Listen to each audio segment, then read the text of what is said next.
Hari ini terus kita belajar tentang hubungan dengan Tuhan. Hubungan dengan Tuhan. Supaya suatu hari saudara berjumpa dengan Tuhan. Saya nggak perjumpaan saudara dengan Tuhan bukan bergantung dari siapa gembalanya, tapi bergantung dari bagaimana saudara melakukan hubungan itu personal sama Tuhan. Sekali lagi, personal. Pribadi lepas pribadi. Oke. Sebelumnya saya lupa menyapa saudara. Shalom. Puji Tuhan, kita bisa ada di tempat ini. Semua karena anugerah, semua karena kebaikan Tuhan. Kalau kita masih bisa bernapas hari ini, kita bersyukur karena Tuhan memberi kita kesempatan untuk berubah menjadi pribadi yang lebih baik ke depannya. Amin. Oke. Saya minta semua menyimak baik-baik setiap perkataan Tuhan dan minta Roh Kudus untuk memampukan saudara untuk melakukan setiap firman Tuhan. Hari ini kita sambung yang minggu lalu, berjumpa dengan Allah, bagian kedua. Saudaraku, perjumpaan dengan Allah di kekekalan bergantung dari perjumpaan kita dengan Allah hari demi hari. Kalau saudara nggak berjumpa dengan Allah setiap hari, sekali lagi saya bilang, kalau saudara tidak berjumpa dengan Allah setiap hari, jangan pernah berhayal untuk berjumpa dengan Allah di kekekalan nanti. Saudara harus bangun hubungan dengan Allah setiap hari. Tujuannya apa? Tujuannya supaya saudara berjumpa dengan Allah di kekekalan nanti. Simak ya, simak baik-baik ya. Pastikan sebelum saudara meninggal dunia, pastikan sebelum saudara meninggal dunia, saudara lebih dulu meninggalkan dunia. Kalau saudara tidak meninggalkan dunia, saudara begitu meninggal dunia, saudara akan nyesel. Nyesel benar. Hari Tuhan jangan sampai seperti jerat buat kita semua. Lukas 21 ayat 34. Lukas 21 ayatnya ke-34. Lukas 21 ayat 34. Jagalah dirimu, supaya hatimu jangan serat oleh pesta pora. Jangan syarat dengan pesta pora. Dan kemabukan, serta kepentingan-pentingan duniawi. Iya. Hati kita harus difokuskan sama Allah.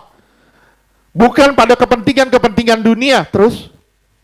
Dan supaya hari Tuhan jangan dengan tiba-tiba jatuh ke atas dirimu seperti suatu jerat. Siapa yang tahu kapan kita akan meninggal? Siapa yang tahu? Kita semua nggak tahu. Kalau saudara nggak tahu, berarti satu-satunya jalan, saudara harus mempersiapkan diri saudara setiap hari. Harus.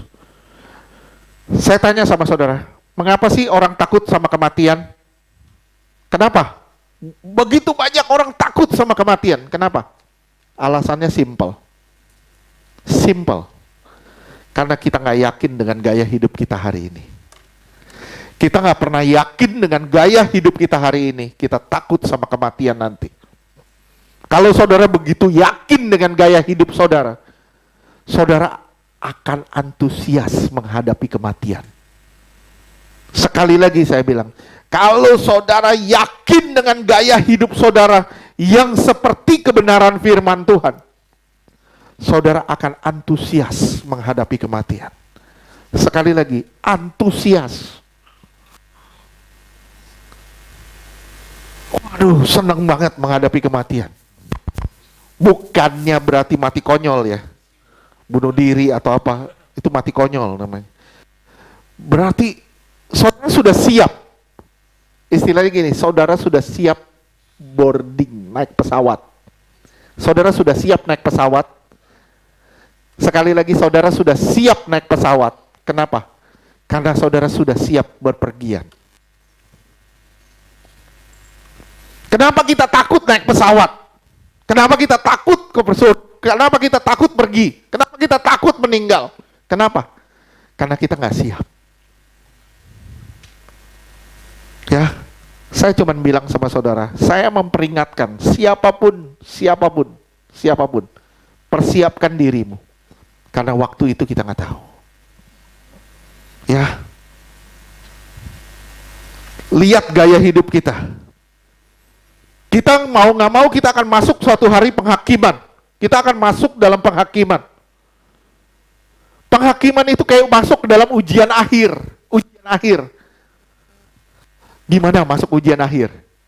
Rapot kita gimana? Kita udah mempersiapkan diri nggak? Contohnya gini. Kalau Pak Heri sudah belajar mati-matian, besok ujian. Saya yakin dia antusias hadapin ujian. Kenapa? Pasti dia yakin semua soalnya gue babat abis. Pasti gue bisa jawab. Kenapa? Gue pelajarin mati-matian. Oke?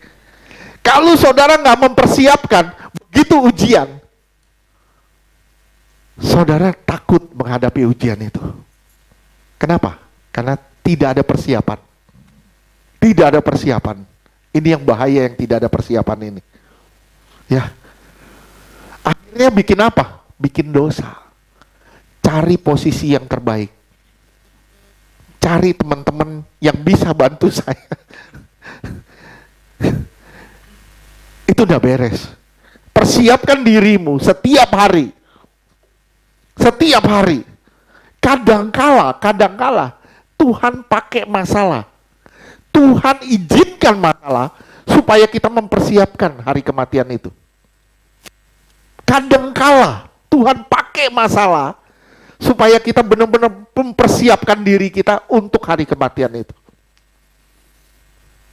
Kita bilang, aduh Tuhan, kenapa saya bermasalah? Kenapa saya begini? Saya bilang, syukuri. Kenapa? Karena saudara sedang dipersiapkan untuk hari kematian. Semua Tuhan rancang demi kebaikan kita. Demi kebaikan kita.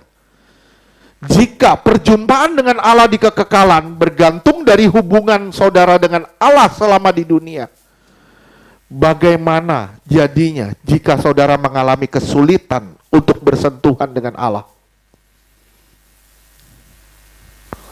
Minggu lalu kita sudah bahas ada 3 kendala untuk membangun hubungan dengan Allah. Ada 3 kendala. Kendala pertama, kita udah bahas masalah roh. Kalau roh kita lagi nggak beres, kita banyak bikin salah, kita banyak bikin dosa, kita nggak beres. Jangan harap saudara bisa hubungan saudara baik sama Allah. Allah tetap baik sama kita. Sekali lagi, Allah tetap baik sama kita. Tapi kita tui dengan bersalah. Kita jadi takut, kita jadi mundur, kita jadi akhirnya apa? Kita terbiasa dengan kesalahan. Sekali lagi, saudara sedang membiasakan diri dengan kesalahan. Bagaimana saudara bisa berkomunikasi jika hubungan kita buruk? Jika hubungan kita buruk, bagaimana saya bisa berkomunikasi? Gimana saya bisa komunikasi dengan Ignatius kalau hubungan saya buruk sama Ignatius? Gak bisa. Tetap saudara harus beresin spirit saudara, roh saudara harus beresin. Bertobat sungguh-sungguh. Yesaya 59 ayat ke-1.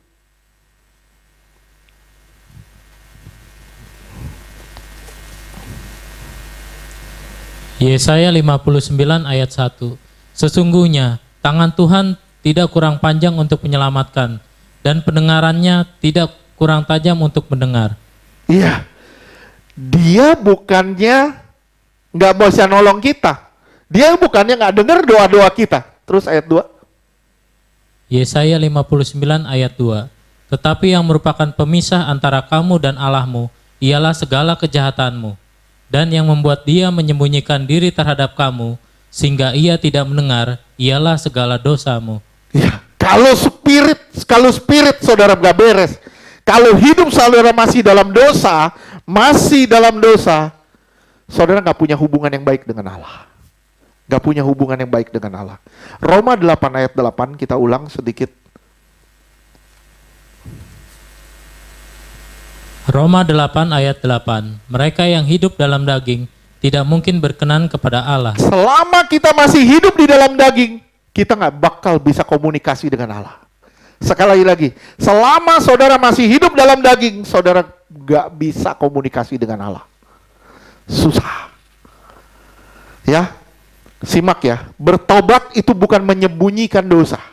Berapa banyak orang bertobat, dia menyembunyikan dosanya. Ketika situasi aman, dia ambil lagi dosanya, dia bikin lagi. Bertobat itu bukan menyembunyikan dosa. Bertobat itu membuang dosa. Membuang dosa. Bertobat bukannya minta ampun. Bertobat itu bukan minta ampun. Saya bikin salah, aduh Tuhan, ampuni saya. Ampuni saya. Itu bukan bertobat. Yang namanya bertobat bukan minta ampun terhadap dosa, tapi jijik sama dosa. Jijik sama dosa. Kalau saudara ngelihat, saudara lagi makan nih, maaf, lagi makan. Seenak apapun makananmu, kalau di depanmu ada kotoran, ada pup misalnya, pasti rasanya jadi berubah. Betul lah? Ya. Sebaik apapun hubunganmu dengan Allah, selama kamu nggak membuang dosamu, nggak jijik sama dosamu, pasti nggak beres, pasti jadinya nggak beres. Bisa nanggap nggak sampai sini? Bertobat sungguh-sungguh. Bertobat itu bukan minta ampun dosa, tapi jijik sama dosa. Gue jijik loh sama dosa ini. Jijik gue sama dosa ini. Kalau jijik berarti jangan disentuh lagi. Kita udah gak bakal mau nyentuh lagi. Ya, berapa banyak orang bilang saya bertobat, tapi nyentuh dosa itu lagi, main di dosa itu lagi, berkutik di situ lagi. Itu bukan jijik, itu menyembunyikan dosa.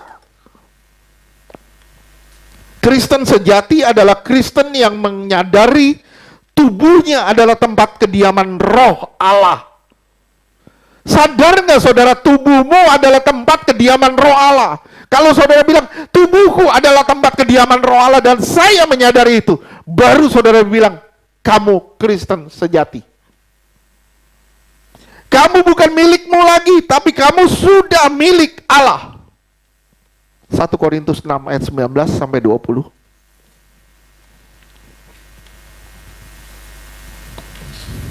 1 Korintus 6 ayat 19. Atau tidak tahukah kamu bahwa tubuhmu adalah bait Roh Kudus yang diam di dalam kamu, Roh Kudus yang kamu peroleh dari Allah, dan bahwa kamu bukan milik kamu sendiri? Bukan milik kamu lagi. Roh Kudus itu sudah tinggal di dalam kamu. Dia membangun suatu bait di dalam kamu. Tubuhmu bukan milikmu lagi. Kamu tidak berhak atas tubuhmu. Sekali lagi, kamu tidak berhak atas tubuhmu. Kalau kamu merasa saya masih berhak atas tubuh saya bilang, kamu bukan Kristen sejati. Kamu Kristen KTP. Ayat 20. 1 Korintus 6 ayat 20. Sebab kamu telah dibeli dan harganya telah lunas dibayar. Kamu sudah dibeli, harganya telah lunas dibayar. Artinya apa? Kepemilikannya udah berpindah. Berpindah kepemilikan. Yang tadinya milik sendiri-sendiri, sekarang sudah milik Allah.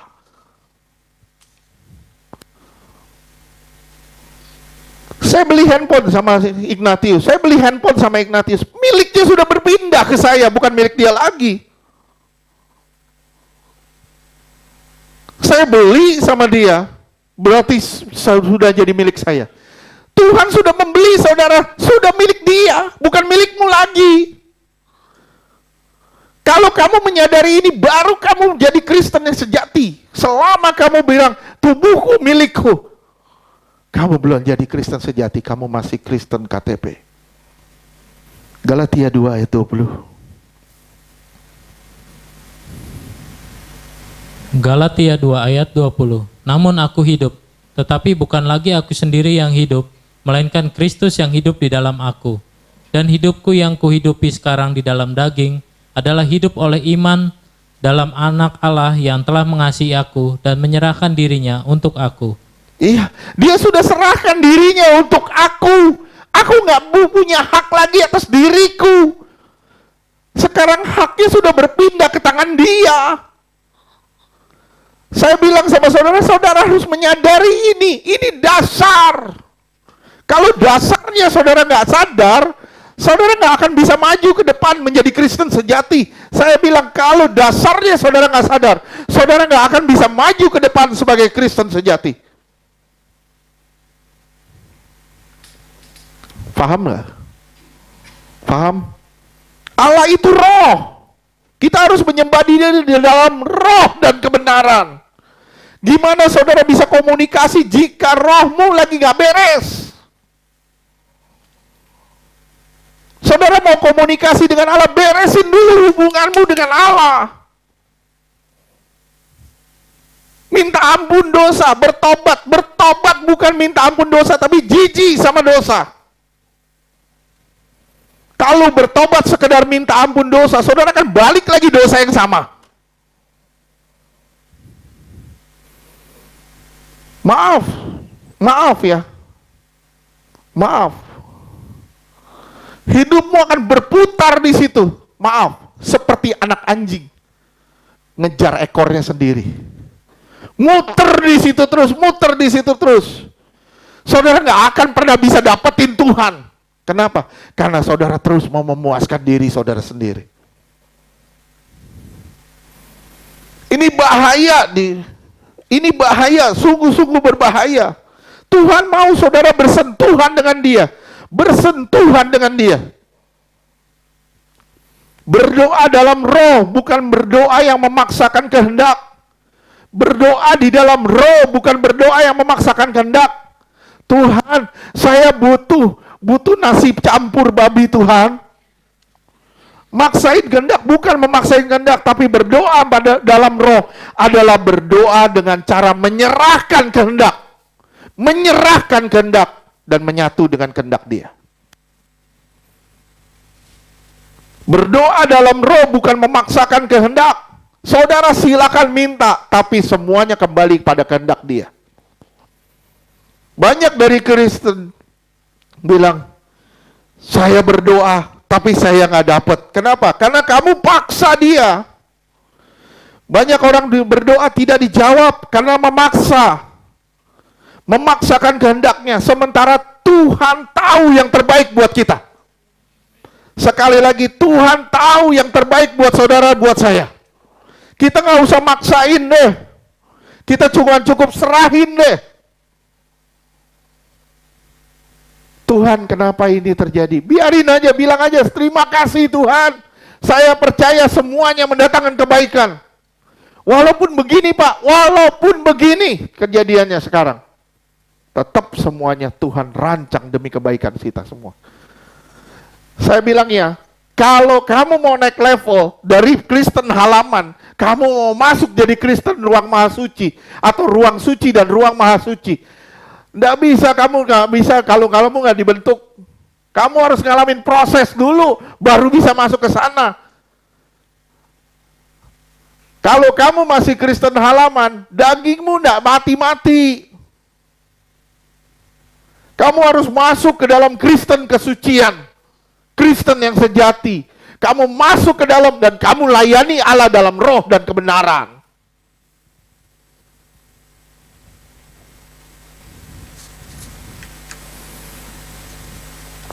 Kita beresin. Kalau saudara punya kendala dalam membangun hubungan dengan Allah, yang pertama yang saudara harus lakukan, dasar yang pertama yang saudara harus lakukan, beresin dirimu.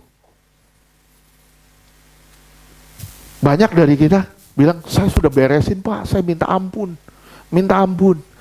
Sekali lagi saya ulang, kembali lagi. Bertobat itu bukan minta ampun, tapi jijik. Gue malu lu sama hidup gue dulu. Kalau saudara malu dengan dosa-dosa saudara, baru saudara nggak nyentuh dosa itu lagi.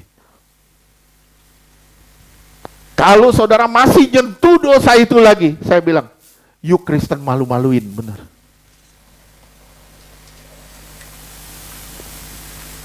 Malu-maluin hidup kita, bener. Kita nggak jadi berkat bagi orang lain. Nggak apa-apa ya, maaf ya. Saya agak sedikit tegas.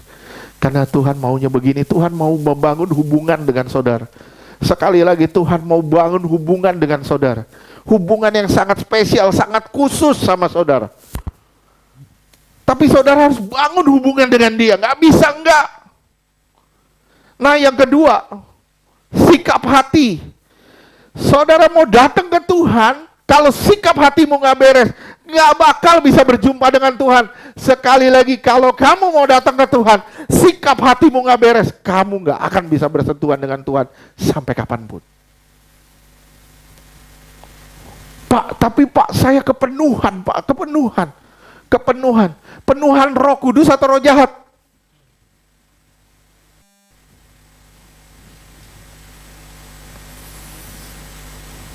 Ya, dua-duanya bentuknya roh. Kadang kita nggak menyadari switchingnya, berbaliknya. Dari Roh Kudus pindah ke roh jahat, kita nggak sadar.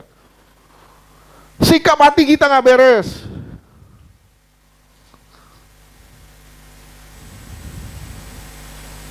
Ngerti dah?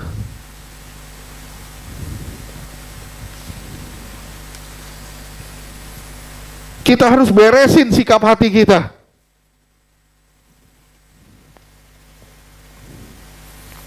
Ingat ya saudara ya, dengan siapa kita bicara? Dengan Allah kita bicara. Saudara harus taruh hormat dan sopan luar biasa sama dia. Oke?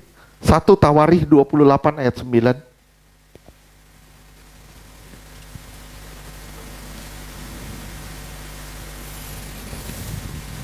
Satu Tawarikh 28 ayat 9.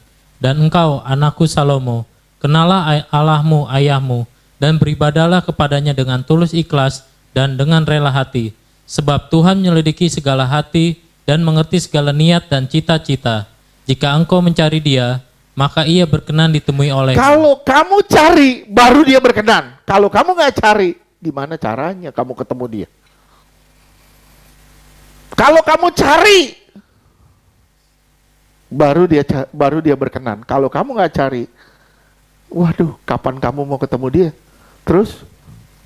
Tetapi jika engkau meninggalkan dia, maka ia akan membuang engkau untuk selamanya.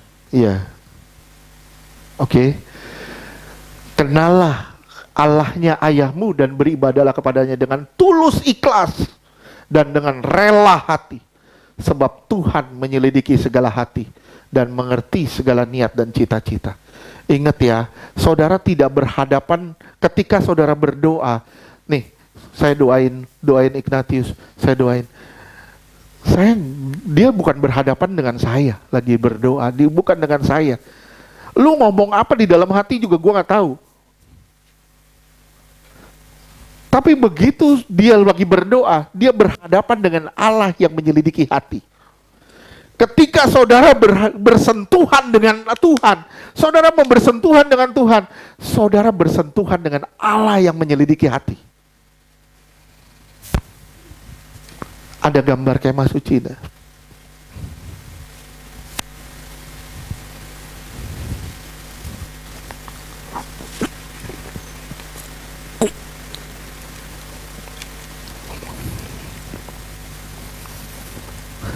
Lihat ya.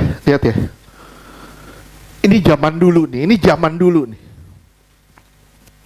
Ini orang-orang percaya masuk ke sini. Ini tangannya penuh, bawa persembahan tangannya penuh. Masuk ke sini, tangannya penuh, bawa persembahan. Keluar, tangannya kosong. Betul nggak? Betul? Hari ini, orang Kristen hari ini masuk tangan tangan kosong, keluar mau tangan penuh. Saya bilang, lu mau rampok rumah Tuhan.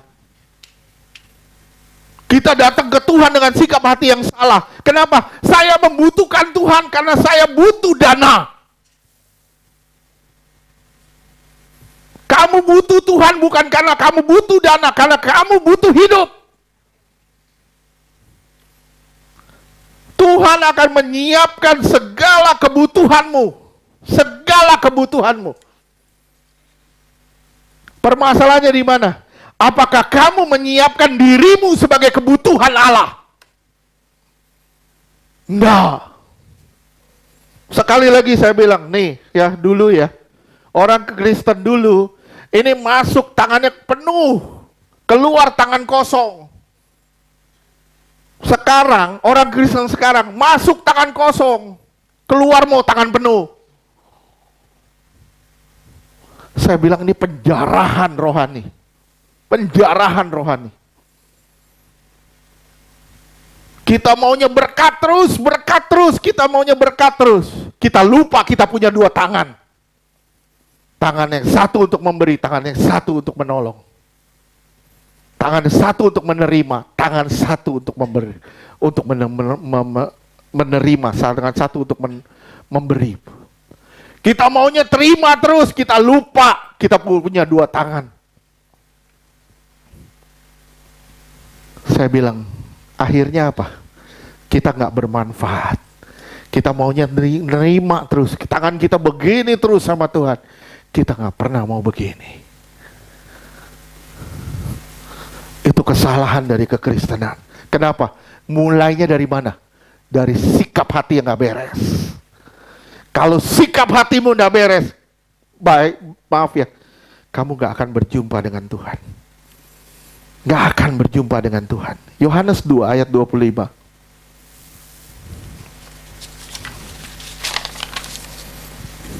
Yohanes 2 ayat 25. Dan karena tidak perlu seorang pun memberi kesaksian kepadanya tentang manusia, sebab ia tahu apa yang ada di dalam hati manusia. Oke.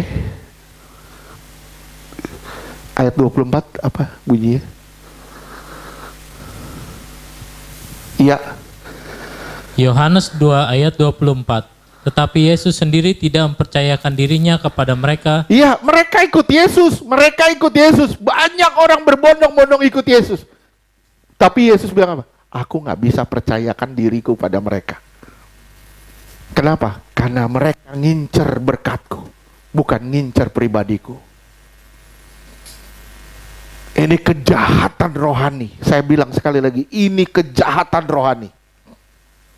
Banyak orang maunya berkat Tuhan, tapi tidak pernah mau memberkati. Ini bahaya luar biasa. Banyak orang bilang, Pak, fisik itu bukan utama Pak ketika kita berdoa. Betul, hati yang utama. Tapi kalau hati saudara bersih, hati saudara suci, saudara cinta Tuhan, saudara pasti taruh hormat dengan fisik saudara kepada Tuhan. Betul ya? Sekali lagi saya ulang, banyak orang doa bari tiduran begini. Oh haleluya, tiduran. Ntar aminnya besok pagi. Doa lu panjang amat. Wah, saya karunianya bermimpi Pak. Ngimpilah kamu ketemu Tuhan sampai kamu tidak pernah ketemu Tuhan. Ya, kalau hati kita beres, kita benar-benar cinta Tuhan, saudara bangun, langsung saudara duduk. Oh haleluya. Saudara duduk, taruh hormat sama Tuhan. Taruh hormat sama Tuhan. Banyak orang, waduh Pak, saya tidak pernah berdoa, saya berdoa sebari tiduran Pak. Ntar lu nggak amin gimana lu? Lu nggak bangun lagi gimana lu? Nggak bisa gitu loh. Iya, minggu lalu saya bilang, saya ketemu raja nih.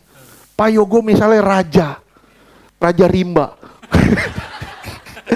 Misalnya dia raja nih. Dia raja. Saya ketemu, saya tiduran. Tuan Raja, Sorry, saya ngantuk. Gimana?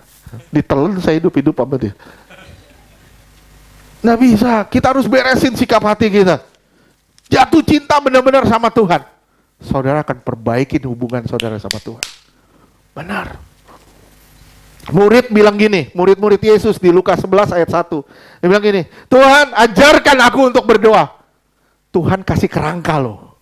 Tuhan ngasihnya kerangka, bukan doanya. Tuhan kasih kerangkanya. Kerangkanya kalau saudara lihat, itu bicara tentang sikap hati. Kalau sikap hatimu tidak beres, kau nggak akan berjumpa dengan Tuhan. Sampai kapanpun. Lukas 11 ayat 1.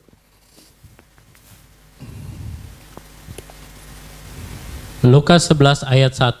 Pada suatu kali Yesus sedang berdoa di salah satu tempat. Ketika ia berhenti berdoa, berkatalah seorang dari murid-muridnya kepadanya, Tuhan, ajarlah kami berdoa, sama seperti yang diajarkan Yohanes kepada murid-muridnya. Yohanes ngajarin murid berdoa, Tuhan nggak ngajarin muridnya berdoa. Kenapa? Karena dia Allah yang tahu bagaimana caranya berhubungan. Sikap hati kita yang diperlukan. Pertama, spirit kita, roh kita bereskan. Benar-benar bertobat, jijik sama dosa. Yang kedua, sikap hati kita bereskan. Kalau sikap hatimu udah beres, sorry, maaf, engkau nggak akan berjumpa dengan Tuhan. Tuhan ngajarin yang pertama, Bapa kami yang di sorga. Bapa kami. Kalau kamu mengaku dia Bapa, bagaimana dengan perilakumu? Kasih tanda tanya. Ayo, bagaimana perilakumu hari ini? Kamu bilang Bapa kami, bukan Bapa kamu. Bapa kami itu adalah saya juga. Kalau saya bilang Bapa kami yang di sorga, artinya saya menyebut dia Bapa, harusnya hubungan kita dengan dia baik. Layaknya hubungan Bapa dan anak. Bagaimana perilaku kita sama dia, perilaku kita di hadapan dia, bagaimana cara hidup kita, gaya hidup kita. Bagaimana kita dapat memanggil dia Bapa dengan bibir kita, tapi hati kita jauh dari sikap seorang anak. Sorry, saya ulang. Bagaimana engkau memanggil dia dengan Bapa dengan bibirmu, tapi perlakuanmu, kelakuanmu jauh dari sikap seorang anak terhadap Bapa. Saudara tanya sama diri saudara sendiri, termasuk saya. Bagaimana sih perilaku saya? Bagaimana hubungan saya dengan dia? Bagaimana hubunganku dengan Allah? Bagaimana perilakuku? Apakah aku benar-benar mencintai Bapakku? Kalau kamu bilang, dia Bapakku, dia Bapakku. Kalau dia Bapakku, kamu harusnya cinta sama Bapaknya. Kalau kamu bilang dia Bapak, tapi kamu hidup suka-suka dan kamu tidak jatuh cinta sama Bapamu, engkau anak gadungan.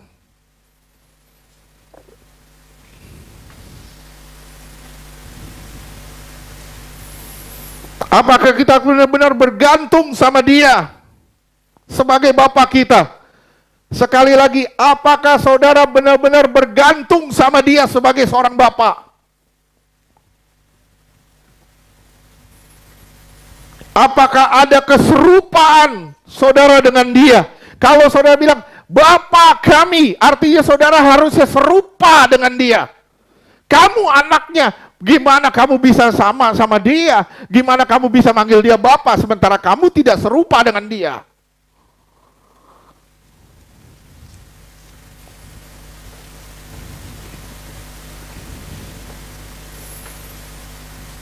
Apakah ada keserupaan saudara dengan dia? Sehingga orang lain bisa mengenali,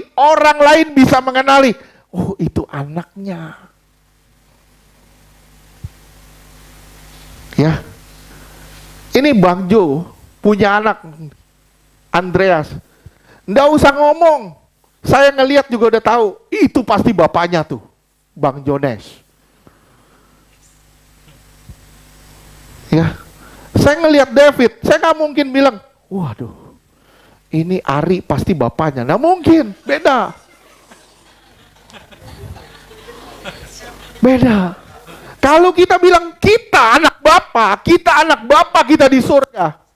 Gimana sifat dan karaktermu sama enggak sama dia? Kalau kamu nggak sama sifat dan karaktermu sama bapakmu, orang nggak bakal bisa kenalin kamu sebagai anak Bapa di sorga. Sekali lagi, orang nggak akan bisa kenalin kamu sebagai anak Bapa di sorga. Rahasia doa bukan kata-kata yang indah. Wih, kata-katanya indah. Wih, bagus banget doanya. Kata-katanya indah. Kadang kata-kata kita nggak indah dalam berdoa. Tapi hati kita indah di mata Tuhan. Bukan kata-kata kita yang Tuhan cari. Oh Bapa, oh dimuliakan namamu. Sungguh luar biasa engkau. Hidupmu nggak luar biasa, kata Tuhan. Sungguh indah. Hidupmu nggak indah. Sungguh ajaib engkau. Engkau nggak berubah secara ajaib. Tuhan bilang, lu anak siapa? Aku telah bernubuat demi namamu. Aku telah menumpangkan tangan demi namamu. Pergi kamu, aku nggak kenal, kata Tuhan. Tuhan bilang, sorry, ya maaf. Gue nggak bisa nikmatin lo. Nggak ada hubungan antara kita dengan Bapa kita. Rahasia doa kita bukan kata-kata yang indah, tapi hati kita yang teduh, hati kita yang indah di mata Tuhan. Itu rahasia doa. Datang ke Dia sebagai Bapa, minta ampun atas semua dosa. Tuhan, Bapakku, ampuni aku ya, aku telah hidup mempermalukanmu. Mulai hari ini aku nggak mau mempermalukan Kau lagi sebagai Bapakku. Aku mau hidup selayaknya seorang anak yang taat kepada bapaknya. Sampai sini ngerti dah? Nggak ngerti bangetan lu. Gue udah teriak-teriak nih, capek. Di surga, kata Bapa kami yang di surga, artinya itu tempat kediaman rohani yang hanya bisa dihampiri oleh orang-orang yang hidup dalam roh. Saudara bilang, Bapakku di BNB. Itu tempatnya kelihatan, saudara bisa hampiri dengan wujud fisik saudara. Betul gak? Bapakku di BNB, wujudnya ada. Oh BNB, oh jalan ini. Saudara bisa datang, oh di BNB. Saudara bisa datang, wujudnya ada. Bapakku di surga, wujudnya mana? Nggak ada. Mau datang ke sana, hidup dalam roh baru bisa ke sana. Kalau kamu nggak hidup dalam roh, kamu nggak bisa menghampiri Allahmu yang dalam bentuk roh. Kamu nggak bakal bisa menghampiri surga yang adalah rohani kalau kamu hidup tidak rohani. Betul. Wah, bodoh amat, lalu mau ngomong apa aja terserah. Yang penting gua hidup suka-suka. Saya bilang, you akan nyesal kalau kamu punya prinsip begitu. Benar. Ini momen terakhir di mana Nuh teriak-teriak, orang abaikan. Tapi saya rindu saudara dengar baik-baik firman Tuhan dan saudara berubah sungguh-sungguh. Benar. Waktunya singkat kok. You nggak akan hidup selama-lamanya. You selama di dunia cuma 70-80 tahun. 70-80 tahun. Terbatas banget. Ada limitnya. Nanti begitu masuk dunia kekal, nggak ada limit ya. Hidup kekal, mati kekal, pilihan tangan kita. Oke, Yohanes 14 ayat 2 dan 3. Bagaimana ya caranya kita merindukan tempat kediaman sorgawi? Terus? Yohanes 14 ayat 2. Di rumah Bapakku banyak tempat tinggal. Jika tidak demikian, tentu aku mengatakannya kepadamu, sebab aku pergi ke situ untuk menyediakan tempat bagimu. Aku sediain tempat ya bagimu ya. Kalau kamu nggak mau datang ke situ, itu salahmu sendiri. Aku siapin kamar ya buat kamu ya. Satu kamar istimewa buat kamu, aku siapin. Kalau kamu nggak mau ke situ, itu salahmu sendiri. Ya, gimana caranya Tuhan saya ke sana? Gimana caranya Tuhan saya ke sana? Saudara nggak akan bisa ke sana kalau saudara nggak pernah hidup dalam roh. Kalau saudara nggak pernah jadi orang yang rohani, jangan berharap berjumpa dengan Allah yang adalah roh. Ayat 3. Yohanes 14 ayat 3, dan apabila aku telah pergi ke situ dan telah menyediakan tempat bagimu, aku akan datang kembali dan membawa kamu ke tempatku, supaya di tempat di mana aku berada, kamu pun berada. Ini kerinduan Allah, supaya di mana aku berada, di situ kamu berada. Aku akan datang kembali menjemputmu. Tapi kalau kamu mau ya dijemput ya. Kalau kamu nggak mau, ya salah sendiri. Oke? Sikap hati kita harus benar. Sikap hati kita harus benar untuk membangun hubungan dengan Allah.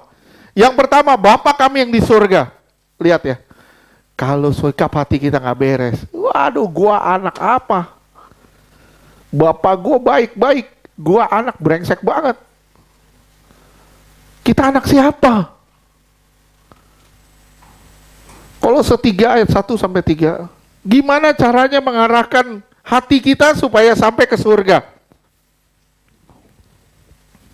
Kolose 3 ayat 1, karena itu, kalau kamu dibangkitkan bersama dengan Kristus, Kamu sudah mendapat hidup yang baru. Saya simpelin gitu. Kamu sudah dapat hidup yang baru. Kamu sudah hidup baru. Amin. Kamu sudah dibaptis, kamu hidup baru. Terus? carilah perkara yang di atas, Kalau kamu nggak cari perkara di atas, kamu nggak akan pernah ke atas. Kalau kamu nggak cari perkara di atas, kamu nggak akan pernah ke atas. Terus? di mana Kristus ada, duduk di sebelah kanan Allah. Kalau kamu mau duduk di sebelah kanan Allah, mau duduk bersama dengan Kristus, kamu nggak cari Kristus, jangan harap kamu bisa duduk bersama Kristus. Terus ayat 2. Kolose 3 ayat 2, pikirkanlah perkara yang di atas, Pikirin perkara di atas, bukan pikirin perkara di bumi. Bagaimana caranya saya makan, bagaimana caranya saya hidup, bukan. Tapi pertama kali pikirin dulu perkara-perkara di atas. Gimana caranya hidup saya berkenan di hadapan Tuhan. Kalau hidupmu berkenan di hadapan Tuhan, Tuhan pelihara kamu sempurna. Amin. Terus 3. Kolose 3 ayat 3, sebab kamu telah mati dan hidupmu tersembunyi bersama dengan Kristus di dalam Allah. Iya. Kamu telah mati, hidupmu tersembunyi di dalam Kristus bersama dengan Allah. Ingat ya, firman Tuhan bilang, sehelai rambut pun jatuh, Tuhan tahu.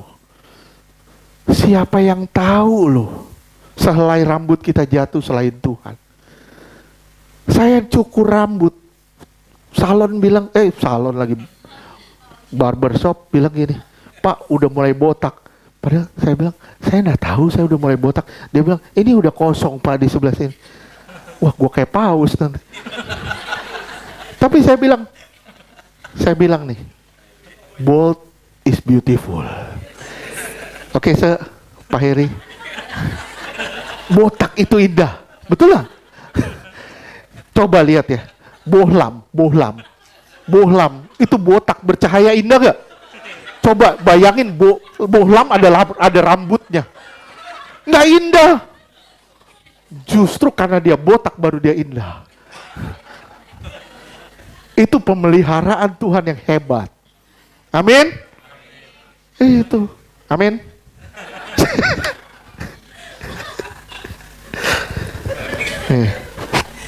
Jadi jangan takut untuk rontok rambut. Tapi takutlah kepada Allah. Amin.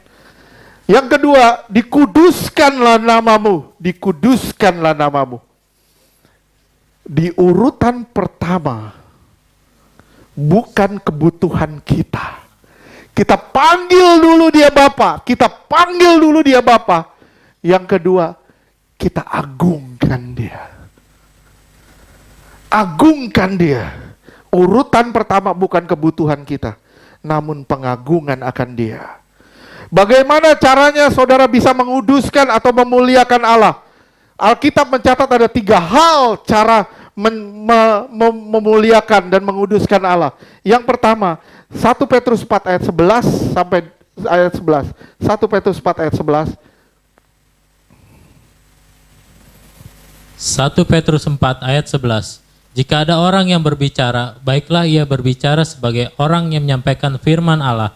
Jika ada orang yang melayani, baiklah ia melakukannya dengan kekuatan yang dianugerahkan Allah, supaya Allah dimuliakan dalam segala sesuatu karena Yesus Kristus. Ialah yang mempunyai kemuliaan dan kuasa sampai selama-lamanya. Bagaimana caranya saudara bisa memuliakan Allah? Yang pertama, lewat pelayananmu. Lewat penyampaian firman-Mu, dimanapun kau berada, engkau ngoceh tentang firman Tuhan. Bukan ngoceh tentang TikTok. Ngoceh tentang kebenaran. Orang akan ngelihat, wih benar loh dia loh. Allah dipermuliakan melalui hidupnya. Amin. Itu yang pertama, cara memuliakan Allah.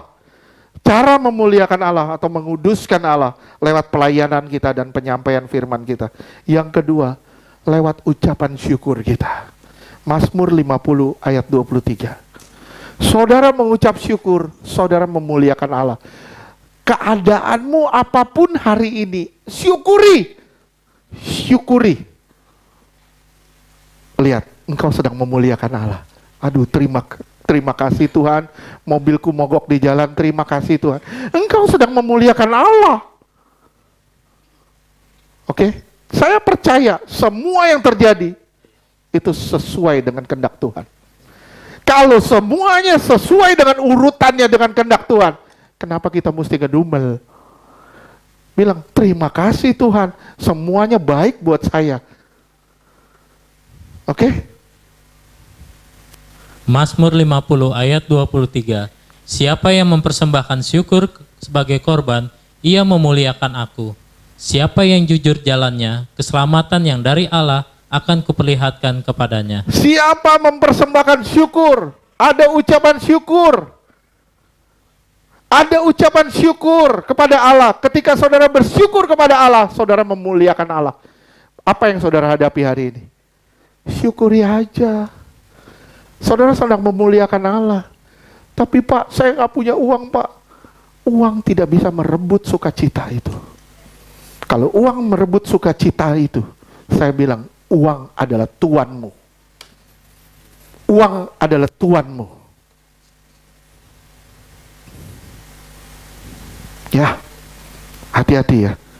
Pertama, kita bisa memuliakan Tuhan lewat pelayanan kita dan penyampaian firman kita. Kedua, kita bisa memuliakan Tuhan lewat ucapan syukur kita. Ketiga, kita memuliakan Tuhan lewat apa yang kita punya. Amsal 3 ayat 9. Amsal 3 ayat 9. Muliakanlah Tuhan dengan hartamu. Saudara punya harta, muliakan Tuhan dengan apa yang saudara punya. Ya, terus? Dan dengan hasil pertama dari segala penghasilanmu. Muliakan Tuhan dengan apa yang saudara punya. Memuliakan Tuhan melalui pelayanan, melalui ucapan syukur, melalui apa yang kita punya. Atau saya rangkum dalam satu kata, memuliakan Tuhan dalam gaya hidup kita setiap hari. Saudara nggak memuliakan Tuhan dengan gaya hidup saudara setiap hari, saudara nggak akan berjumpa dengan Tuhan. 1 Petrus 3 ayat 5.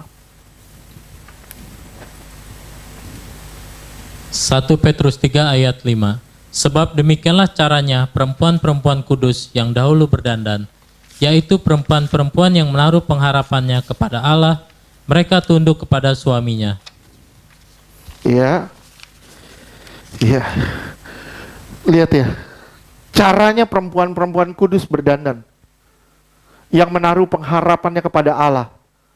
Menaruh pengharapannya kepada Allah.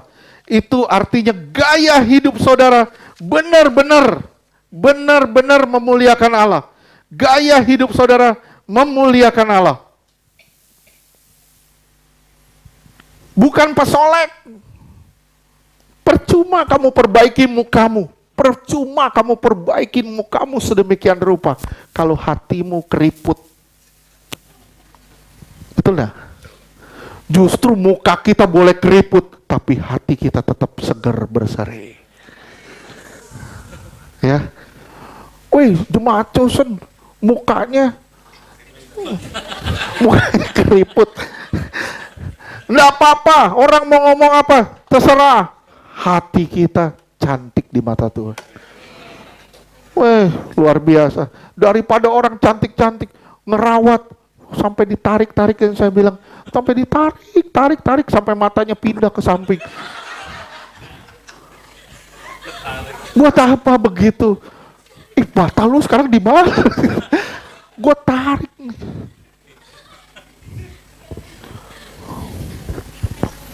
Wih, kurus lu sekarang. Sedot lemak gue. Siapa yang nyedot? Mau dia nyedotin semak lemak lu. Ya nggak usah lah, nggak usah. Kita rawat tubuh kita satu, tujuannya satu. Istri saya ngomong bagus. Kita rawat tubuh kita satu, untuk memuliakan Allah, itu aja. Ya, saudara tampil cantik ke gereja, nggak apa-apa. Untuk memuliakan Allah. Ya, bukan untuk memuliakan dirimu. Ya, itu aja intinya. Apapun yang kamu lakukan, satu tujuannya. Apa? Memuliakan Allah. Amin. Yang ketiga, datanglah kerajaanmu. Ini artinya kedaulatan Allah. Kedaulatan Allah. Selidikilah hati kita.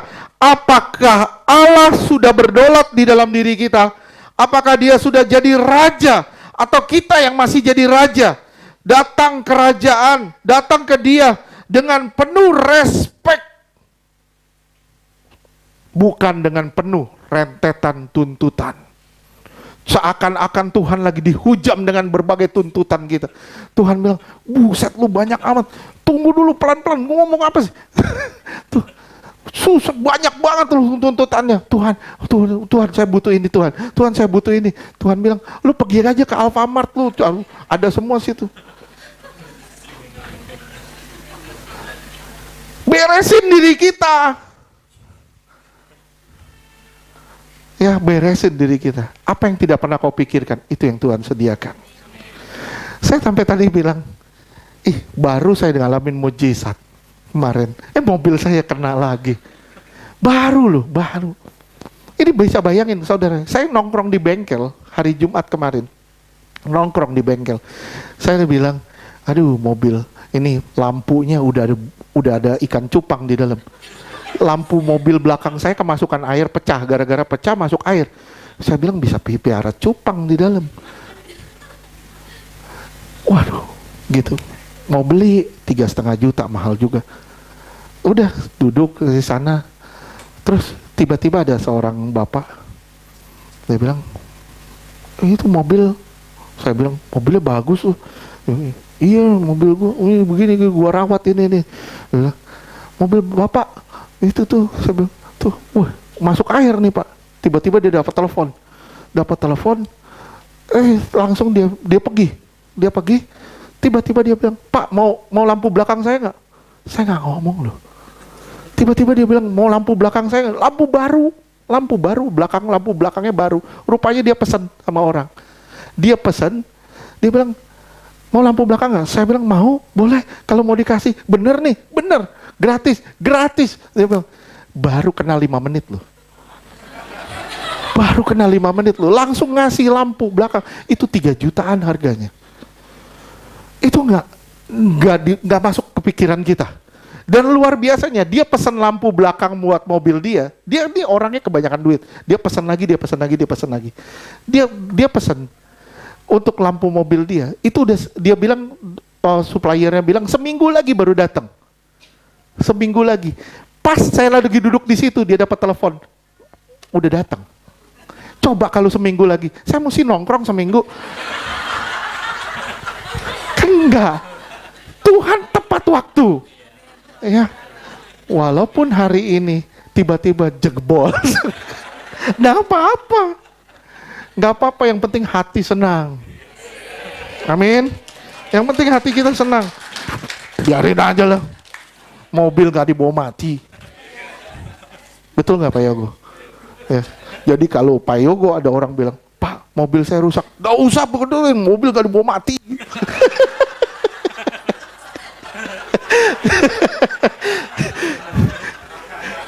Gak usah, mobil gak dibawa mati. Saya yakin gak ada yang manggil lagi Pak. Jangan Pak, jangan ikut. Oke, datanglah kerajaanmu. Ini berarti kedaulatan Allah. Kedaulatan Allah. Apakah kita benar-benar menyadari kalau Allah sudah berdaulat dalam hidup kita? Apakah dia benar-benar menjadi raja bagi kita? Ingat ya, sekali lagi, doa itu bukan rentetan tuntutan. Doa itu ucapan syukur kita sama Allah. Gimana caranya dia berdaulat dalam hidup kita? Gimana caranya dia benar-benar menguasai seluruh aspek kehidupan kita. Datanglah kerajaanmu di bumi seperti di surga. Artinya penyelarasan sikap hati. Penyelarasan sikap hati. Kita menyelaraskan sikap hati kita. Ada penundukan pada kedaulatan Allah. Kalau saudara mau tunduk pada kedaulatan Allah, mulai dari pengenalan akan Allah. Mulai dari pengenalan akan Allah. Kalau sampai hari ini kita belum tunduk kepada Allah, simak ya, simak ya. Kalau sampai hari ini saudara belum tunduk kepada Allah, berarti rohanimu masih tidur. Rohanimu masih tidur, hanya orang tidur yang gak bisa tunduk. Betul gak? Kalau saya bangun, saya bisa tunduk. Kalau orang tidur, mana bisa tunduk? Kalau mau tunduk, bangun, rohanimu, bangun. Dia tahu yang terbaik bagi kita, dia Bapa yang tahu memberi. Dia nggak bakal, maaf ya, catat ya, dia nggak akan memberi batu kepada anaknya yang minta roti. Sekali lagi saya ulang, dia nggak akan memberi batu kepada anaknya yang minta, kecuali anaknya kepala batu. Ngerti? Anaknya kepala batu, jangan harap mendapatkan roti gitu aja. Lo gak mau berubah.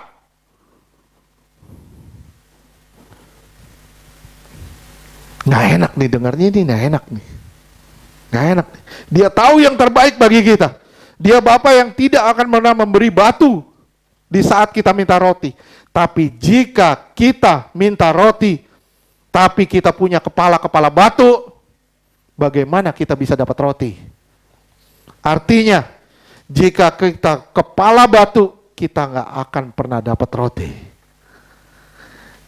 Oke? You kepalanya batu. Tuhan bilang, you nggak akan dapat roti. Oke? Sampai sini ngerti? Lanjut. Berikanlah pada kami makanan kami secukupnya. Secukupnya. Ini udah beralih. Tadi Bapak, dikuduskan namamu, jadilah datanglah kerajaanmu di bumi seperti di surga. Beralih kepada kita. Beralih kepada diri kita. Doa mulai beralih ke diri kita. Sikap bergantung total kepada Allah. Sikap bergantung total kepada Allah. Amsal 16 ayat 3. Amsal 16 ayat 3. Serahkanlah perbuatanmu kepada Tuhan, maka terlaksanalah segala rencanamu. Kalau saudara nggak pernah menyerahkan dan bergantung kepada Allah, saudara nggak akan pernah dapat pemulihan dari Allah. Sikap bergantung total kepada Allah, baik untuk kebutuhan hidup maupun kebutuhan sorgawi. Tidak ada cara hidup berkemenangan.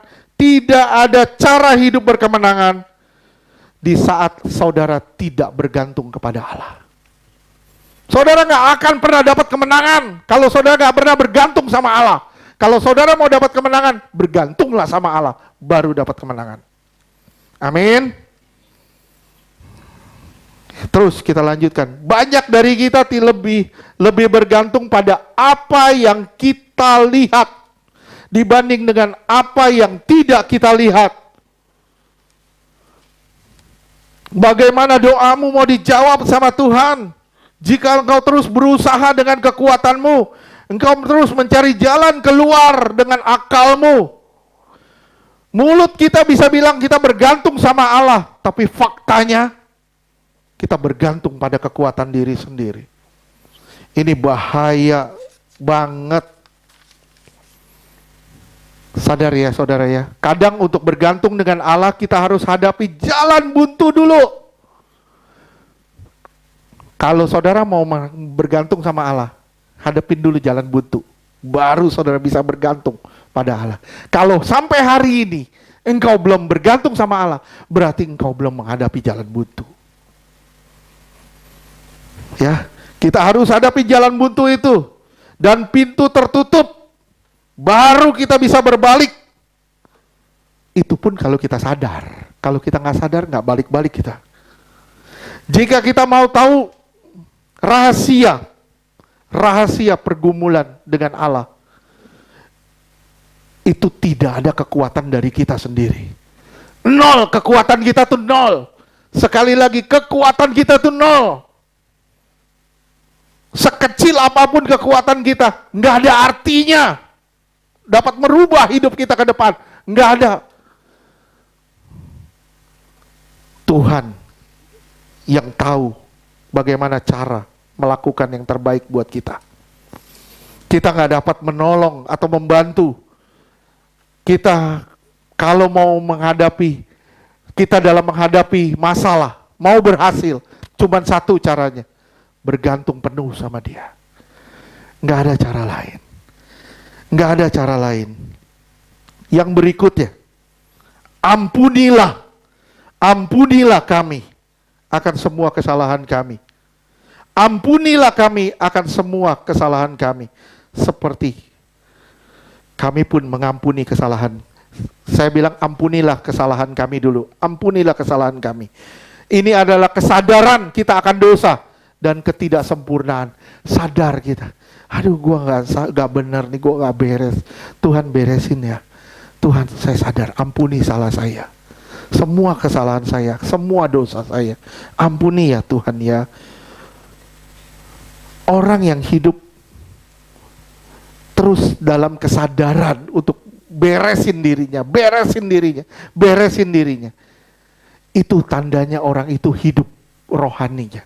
Tapi orang yang tidak hidup rohaninya, merasa dosa itu sah di dalam dirinya.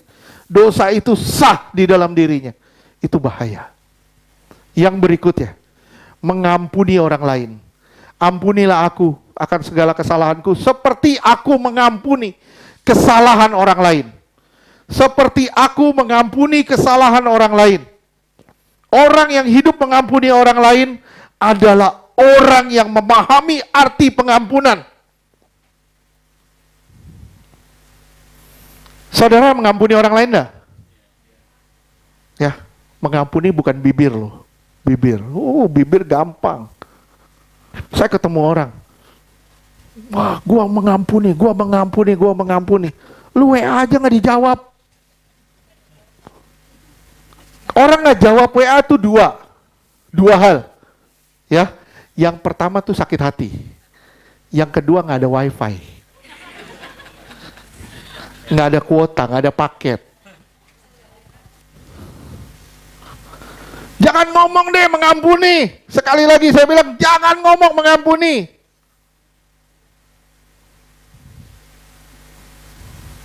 Kalau kita nggak pernah mau lagi bersentuhan dengan orang itu, saya bilang, jangan pernah ngomong mengampuni. Ya, pengampunan Allah itu setiap waktu. Tapi pengampunan kita itu tertentu. Allah mengampuni kita setiap waktu. Tapi kita mengampuni orang lain tertentu. Kita belum kenal Allah. Kita belum hargai pengampunannya. Kita belum kenal Allah. Kita belum menghargai pengampunannya.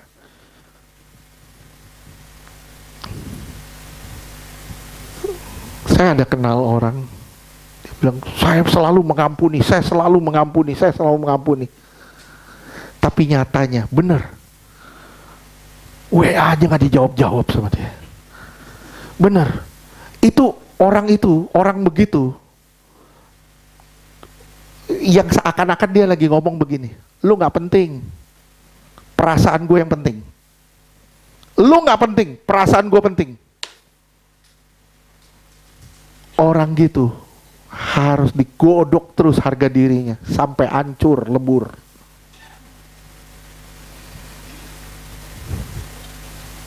Kalau saudara hari ini belum ngampunin, saya bilang Tuhan akan godok terus sampai makin hari makin hancur kita. Sampai kita bilang, Tuhan, saya tidak bisa lagi, saya mesti ngampunin, saya mesti berdamai, saya mesti bikin apa. Tidak bisa. Kalau saudara menyadari, aduh gue hidup karena kasih karunia, Tuhan mengampuni saya, kenapa gue nggak memberi kasih karunia itu kepada orang lain dengan cara berdamai dengan orang lain?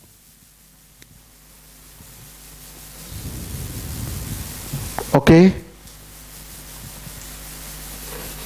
Orang yang datang pada Allah tanpa lebih dulu mengampuni di dalam doa, orang itu sedang melakukan kekejian di mata Allah. Saya datang ke Tuhan, saya nggak lebih dulu ngampunin orang. Saya bilang, saya sedang melakukan kekejian. Markus 12 ayat 2. Markus 12 ayat 30. Markus 12 ayat 30. Kasihilah Tuhan Allahmu dengan segenap hatimu, dan dengan segenap jiwamu, dan dengan segenap akal budimu, dan dengan segenap kekuatanmu. Ya, 31. Markus 12 ayat 31. Dan hukum yang kedua ialah, kasihilah sesamamu manusia seperti dirimu sendiri. Tidak ada hukum lain yang lebih utama daripada kedua hukum ini. Aduh. Terusin ya dikit lagi ya. Gak apa-apa ya. Lihat nih, ini judul perikopnya apa? Hukum yang terutama, betul gak?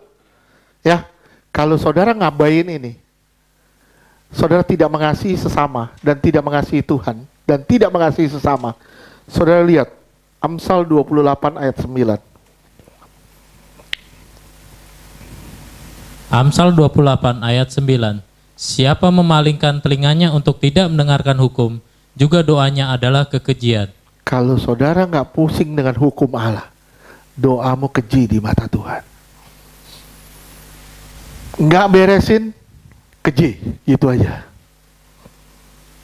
Nggak pusing, mau siapa kita? Kalau nggak berdamai, keji.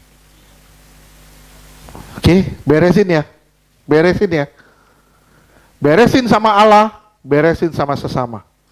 Yang berikutnya, jangan membawa kami kepada cobaan. Artinya, biarkan kami menang lawan cobaan. Sadari kelemahan kita, menyadari kelemahan kita. Sadar, aduh gue ini lemah, gue ini butuh pertolongan, gue gak bisa hidup tanpa Tuhan. Sikap hati kita harus beresin. Saudara gak bisa bikin apa-apa di luar Tuhan. 1 Korintus 10 ayat 12. 1 Korintus 10 ayat 12. Sebab itu siapa yang menyangka bahwa ia teguh berdiri? Siapa menyangka bahwa dia kuat? Terus? Hati-hatilah supaya ia jangan jatuh. Dia pasti jatuh kok. Siapa merasa dirinya kuat? Bisa. Pasti jatuh. Jangan pernah merasa diri kita kuat. Sadari kelemahan kita. Sadari ketidaksempurnaan kita. Kita butuh pertolongan. Kita butuh anugerah Tuhan. Yang kedua, sikap hati. Kita beresin sikap hati kita. Ketiga, waktu kita. Dalam berdoa yang penting itu adalah waktu. Waduh, Pak Ferdi bilang kalau berdoa itu 1 jam. Saudara bilang, saudara begini, doa gini. Oh Tuhan, oh.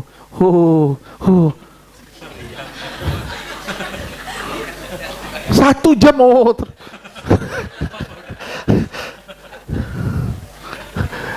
keluar ruangan itu nggak kudus loh. Aneh bener. Nggak jadi kudus, jadi aneh. 1 jam kita beresin sikap hati kita. Kita muliakan Tuhan. Kita jalan sesuai dengan kehendak Tuhan. Waduh, saudara akan lihat kemenangan dari Tuhan sepanjang hari kok. Betul. Saudara doa 1 jam. Wah, biar lama nih doanya. Gimana caranya? Nyanyi begini. Wow. Nyanyi. Aku hendak bersyukur. Panjang. Syukur pada Tuhan. Panjang-panjangin. Keluar nggak berubah. Keluar ngos-ngosan lo. Capek gitu. Nggak bakal berubah.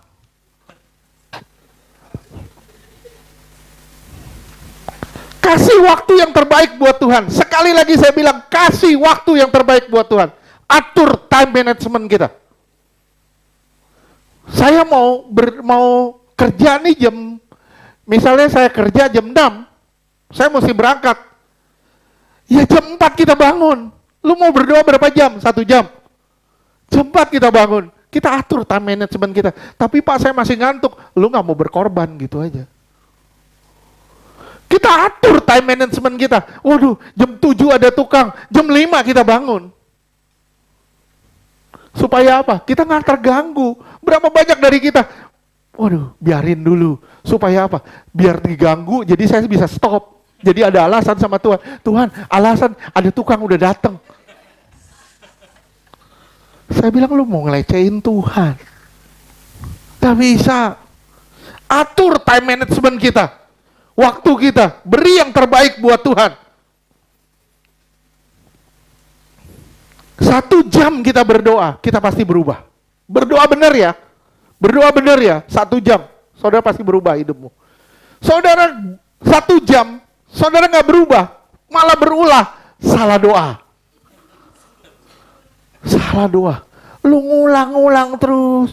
Tuhan, ini saya mau nyanyi 1 album, refnya saya ulang-ulang. Refnya saya ulang-ulang. Terus saya ulang-ulang sampai 1 jam. Begitu 1 jam, amin.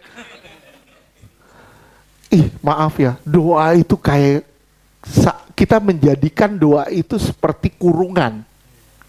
Kita dikurung di kamar. Saya bilang, saudara nggak akan pernah bisa berdoa lama, bersentuhan sama Tuhan lama. Saudara nggak akan pernah bisa sebelum saudara mengalami Tuhan secara real.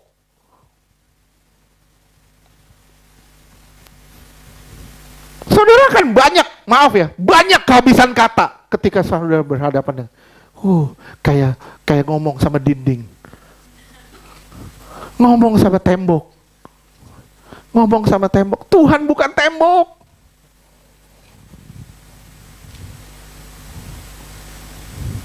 Jangan sia-siakan waktu kita. Orang yang menyia-nyiakan waktunya adalah orang yang menyia-nyiakan kemuliaan besar yang Tuhan telah siapkan. Tuhan telah siapkan satu kemuliaan yang besar. Kita sia-siakan waktu kita sia-siakan kemuliaan itu. Sekali lagi saya bilang, kalau saudara mau berdoa sama Tuhan, 3 hal ini, beresin roh kita. Sikap hati kita benerin. Benerin sikap hati kita. Ketiga, atur waktu kita baik-baik. Atur. Saudara mau berdoa berapa jam? Oh, saya mau berdoa 3 jam Tuhan. Ini nanti jam 4 nih, si Ase udah bangun biasanya. Lu bangun, Rita, bangun jam 1. Sebelum digangguin sama Ase jam 4, jam 1 udah bangun, doa dulu. Kan mau doa 3 jam. Betul nggak? Gitu caranya, atur time management kita. Kenapa kita nggak bisa atur time management kita? Kenapa? Karena daging kita susah mau diatur. Enak nih bantal nih. Tiba-tiba saya ngerasain nikmatnya tuh bantal.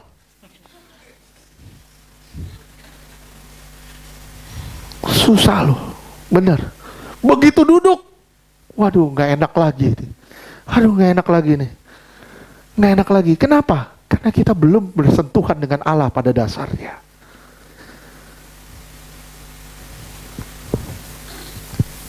Saya orang yang cukup ngotot. Saya doa. Saya belum mau berhenti sebelum saya ngalamin.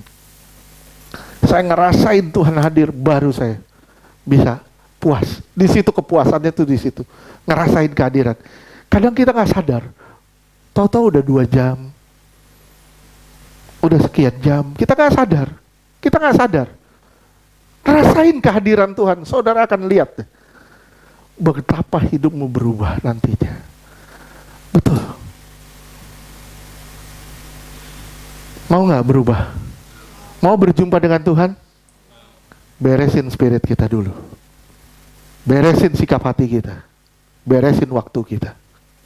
Kalau 3 hal ini saudara beresin, saudara pasti berjumpa Tuhan. Muka sama muka. Amin.